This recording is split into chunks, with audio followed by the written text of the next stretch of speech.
Salut à tout le monde, j'espère vous retrouver en pleine forme. Aujourd'hui, dans cette séance, je vais partager avec vous, chers étudiants et étudiantes, un exercice concernant les généralités sur les fonctions.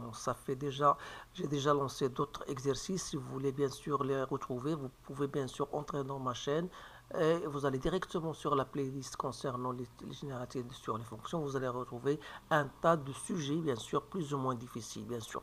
Alors, pour ne pas trop parler, je vais vous présenter ce sujet-là. Donc, comme vous le voyez, donc soit deux fonctions f et g définies par f de x et g de x. La première, voilà, c'est racine de x moins 1. La deuxième, c'est 2x moins 1 sur x plus 3. Déterminez le domaine de définition de f et de g et vous allez en déduire le domaine de f en g. Étudier les variations de deux fonctions f et g. Déduire les variations de la fonction composée f rangée sur l'intervalle moins l'infini moins 3 et 4 plus l'infini et calculer f rangée de x pour tout x appartenant au domaine f rangé. Donc voilà le sujet. Donc essayez de stopper la vidéo et répondre aux différentes questions en se basant sur ce que vous avez vu dans votre classe. Alors pour moi, je vais directement passer à la correction. La première question était de déterminer le domaine de définition de la fonction. C'est très simple. Vous avez une fonction de la type f de x égale racine de carré de x moins 1. Vous savez que le domaine de définition d'une telle fonction, vous allez dire c'est l'ensemble des x qui appartient à R, tel que ce qui est à l'intérieur de la racine carrée et doit tout simplement être supérieur ou égal à 0. C'est-à-dire x est supérieur ou égal à 1, donc le domaine de définition c'est très simple, c'est 1 plus l'infini. En ce qui concerne le domaine de la fonction g, qui est une fonction hyperbole, donc il faut tout simplement, c'est l'ensemble des x qui appartient à R, tel que le dénominateur doit être différent de 0, soit différent donc de moins 3. Donc voilà, c'est très simple. Donc voilà votre domaine de définition pour la fonction g. Alors, la deuxième question, c'était déduire, donc ça c'est la question A. Question B, c'est déduire le domaine de f rangé. Vous savez bien sûr la formule que vous avez vue dans votre cours. Donc le domaine de f rangé, donc je dois d'abord étudier le domaine de G, c'est-à-dire c'est l'ensemble des x qui appartient au domaine de G, et il faut que G de x doit aussi appartenir au domaine de F.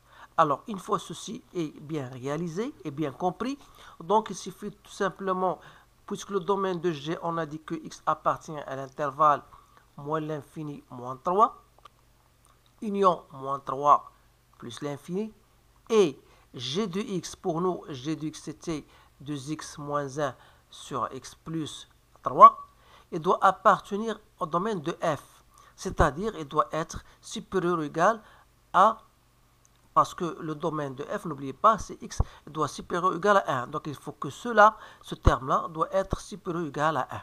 Alors il suffit de résoudre cette inéquation et puis enfin de faire l'intersection de ces deux intervalles. Alors on va passer à le fait de g de x est supérieur ou égal à 1.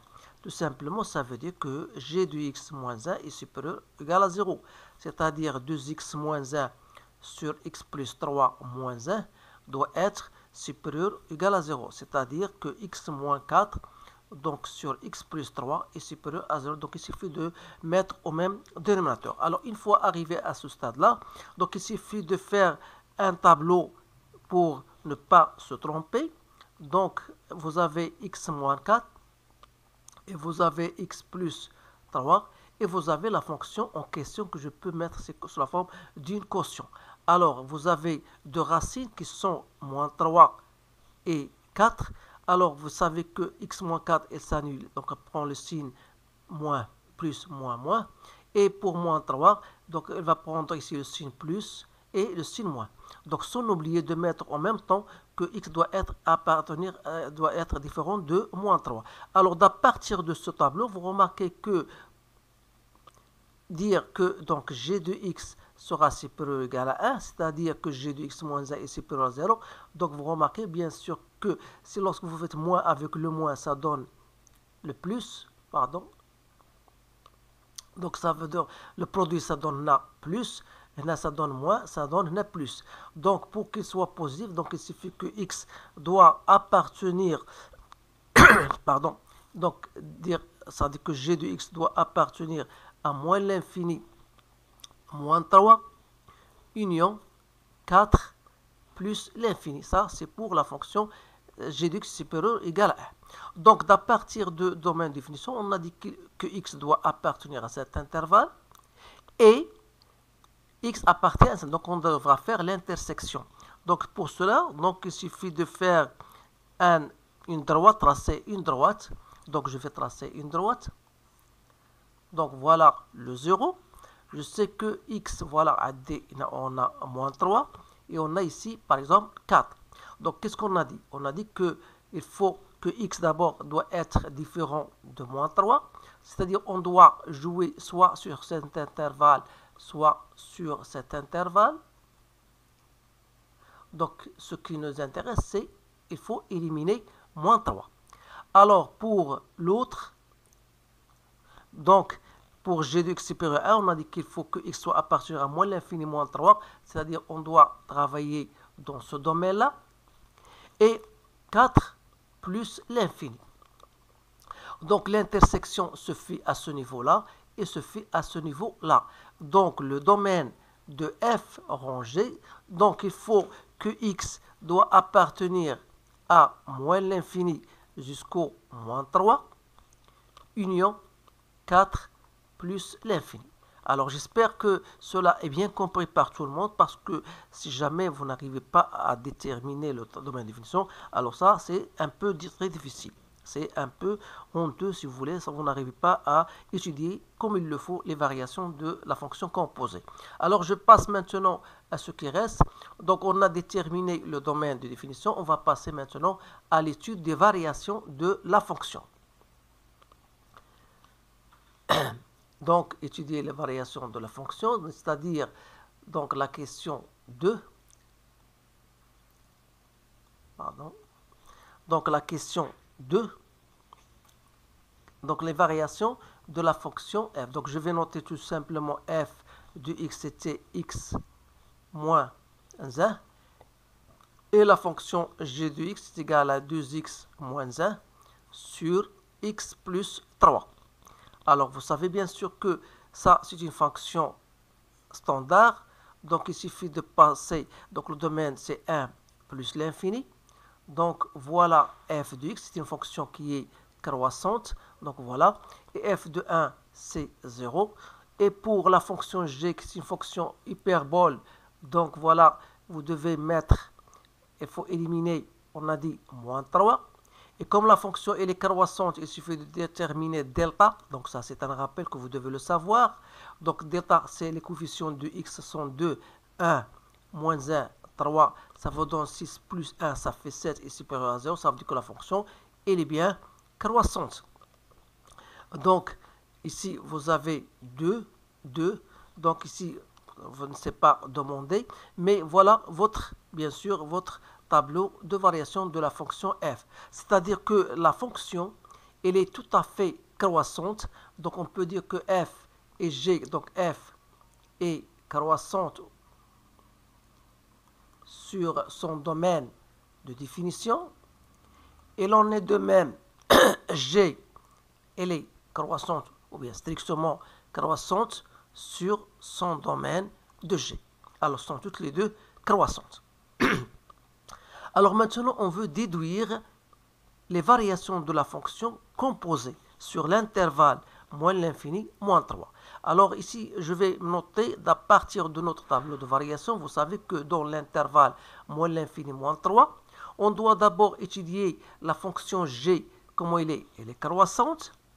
Et on doit chercher l'image de moins l'3, moins l'infini, moins 3, qui n'est autre que 2 plus l'infini.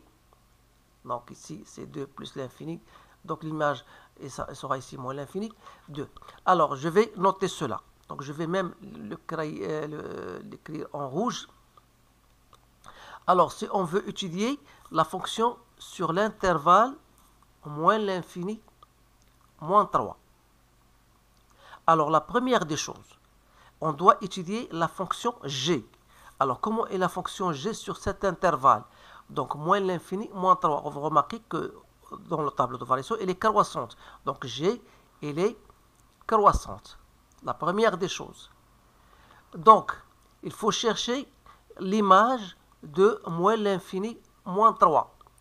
Alors, n'oubliez pas que la fonction est croissante.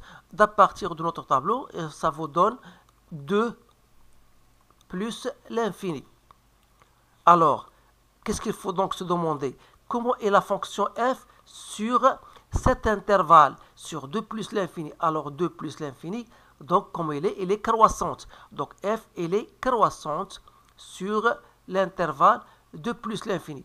Alors, vous avez une fonction g croissante et vous avez fait f croissante. Dans votre leçon, on vous dit, voilà, si vous avez deux fonctions de la même monotonie, soit croissantes toutes les deux, soit décroissantes toutes les deux, alors la fonction composée est une fonction croissante. Alors, je conclus que f rang g est donc croissante sur l'intervalle moins l'infini moins 3. Alors, la première question était faite. Donc, je passe maintenant à l'intervalle 4 plus l'infini. Alors, sur l'intervalle 4 plus l'infini. Alors, qu'est-ce que je dois voir sur cet intervalle? Donc, je dois étudier d'abord la fonction g. Donc, je reviens toujours au tableau de variation. La fonction g sur 4 plus l'infini, elle est bien croissante. Donc, on a g est croissante sur l'intervalle 4 plus l'infini. Il faut chercher g de 4 plus l'infini. Donc, vous remplacez x par 4, vous allez trouver c'est 1 plus l'infini. Alors, comme f, il est bien croissante sur 1 plus l'infini, je m'excuse si j'écris en abrégé ce symbole, mais vous devez l'écrire en lettres. Donc, f est croissante. Donc, on a remarqué f est croissante et g est croissante. Donc, ça veut dire tout simplement que f rang g est croissante sur l'intervalle 4 plus l'infini. Et on a donc répondu à cette question. La dernière question, c'est calculer f rang g de x pour tout x appartenant à f rang g. Donc, il suffit donc de remplacer. Donc, voilà. On a f rang g de x n'est autre que f de g de x. Alors, si on note ça grand x, vous savez que f de x, c'est racine de x moins 1, donc ça donne racine de g de x moins 1, qu'on a déjà calculé dans la question qui précède. Alors, g de x moins 1, on a trouvé c'est x moins 3 sur x plus 3. Donc, voilà, bien sûr, votre fonction, l'image de x par la fonction composée f rang g, avec x appartenant bien sûr au domaine de f rang g. Et on a dans ce cas répondu à la question, à la dernière question. Donc essayez bien sûr de vous familiariser avec ce genre de questions et de le partager avec vos collègues pour que tout le monde puisse bien sûr comprendre ce genre de questions car ce sont des questions primordiales. Alors je vous remercie de votre attention, je vous souhaite une bonne chance et je vous dis à bientôt.